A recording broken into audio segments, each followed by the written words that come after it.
You are welcome to Sports World. नमस्कार। आज हम सुरेश रैना की किताब believe what life in cricket taught me इस पर जो कुछ समीक्षाएं आई हैं उन पर बात करेंगे। हाँ जी।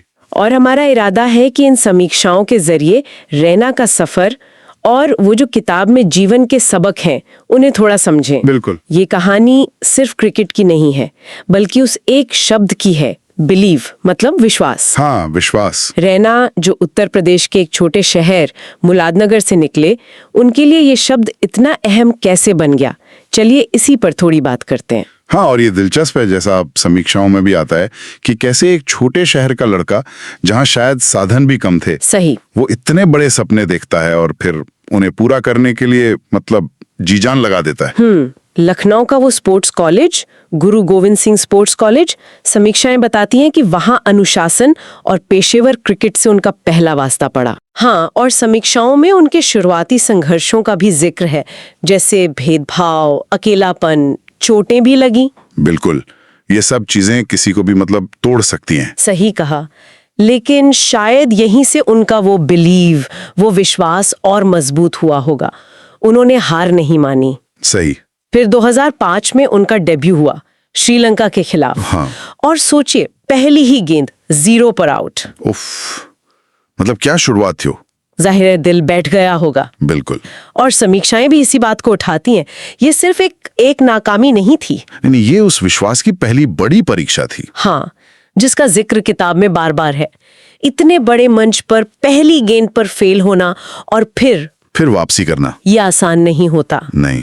समीक्षाओं के हिसाब से उन्होंने फिर घरेलू क्रिकेट में बहुत मेहनत की, रन बनाए और फिर टीम में अपनी जगह पक्की की। ये उनके जज्बे को दिखाता है। और फिर आए 2011 का वर्ल्ड कप, वो तो खैर। हाँ, वो तो इतिहास है, कौन भूल सकता है। समीक्षाओं में खासकर क्वार्टर फाइनल और पाकिस्तान के खिलाफ सेमीफाइनल की पारियों का जिक्र है। हाँ, छोटी लेकिन बहुत बहुत महत्वपूर्ण पारियां थी वो। जब टीम को बहुत जरूरत थी। बिल्कुल। उन पारियों में सिर्फ रन नहीं थे, वो दबाव झेलने की और मैच का रुख पलटने की काबिलियत थी। सही। और वो उस टीम का हिस्सा बने जिसने 28 साल बाद भारत को वर्ल्ड कप जिताया। ये उनके करियर का मतलब पीक था। हाँ।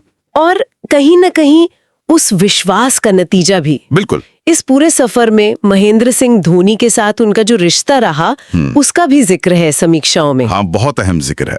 रैना उन्हें सिर्फ कप्तान नहीं मानते थे। नहीं, एक बड़ा भाई, एक गाइड, ऐसा कुछ। हाँ, एक मार्गदर्शक। और ये साफ दिखता है कि धोनी का उन पर जो भरोसा था वो रैना के लिए कितना जरूरी था। समीक्षाएं बताती हैं कि मुश्किल वक्त में धोनी का साथ उन्हें बहुत मदद करता था। ये सिखाता है कि टैलेंट के साथ साथ सही सपोर्ट, सही भरोसा कितना जरूरी है। बिल्कुल। उनका करियर चोटों और फिर वापसी, इन कहानियों से भी भरा रहा है। और हाँ, आईपीएल, चेन्नई सुपर किंग्स के साथ उनका जुड़ाव। अरे हाँ, मिस्टर आईपीएल कहा जाने लगा उन्हें। बिल्कुल।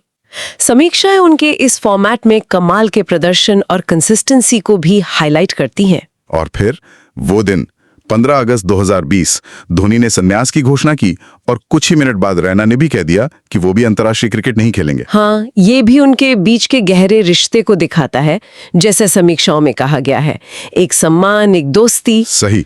क्रिकेट से हटकर भी समीक्षाओं से उनके निजी जीवन की बातें पता चलती हैं, परिवार से लगाव। हाँ, खासकर अपने दिव्यांग भाई के लिए जो उनकी संवेदनशीलता है। हाँ। और उनके पारिवारिक मूल्य।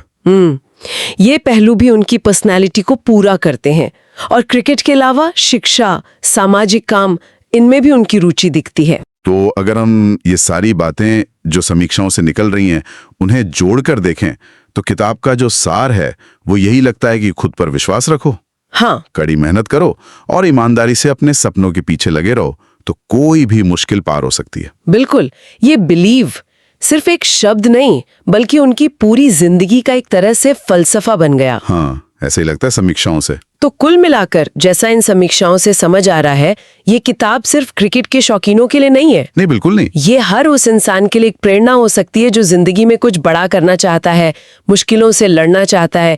इसमें संघर्ष है, अनुशासन है, टीम वर्क है और देशभक्ति का जज्बा भी है। हाँ, ये वाकई दिलचस्प है कि कैसे खेल के मैदान की सीख जिंदगी के दूसरे हिस्सों में भी काम आती है। सही। और यहाँ एक सवाल भी उठता है जिस पर शायद सोचना चाहिए। हाँ। कि किसी भी फील्ड में कामयाबी के लिए क्या सिर्फ खुद पर विश्वास रखना काफी है, या फिर धोनी जैसा कोई गाइड, कोई मेंटोर मिलना भी उतना ही जरूरी है? मतलब इन दोनों का सही बैलेंस क्या है? हाँ, ये सोचने वाली बात है। खुद पर यकीन और सही मार्गदर्शन, इनका संतुलन एक अच्छा पॉइंट है सोचने के लिए।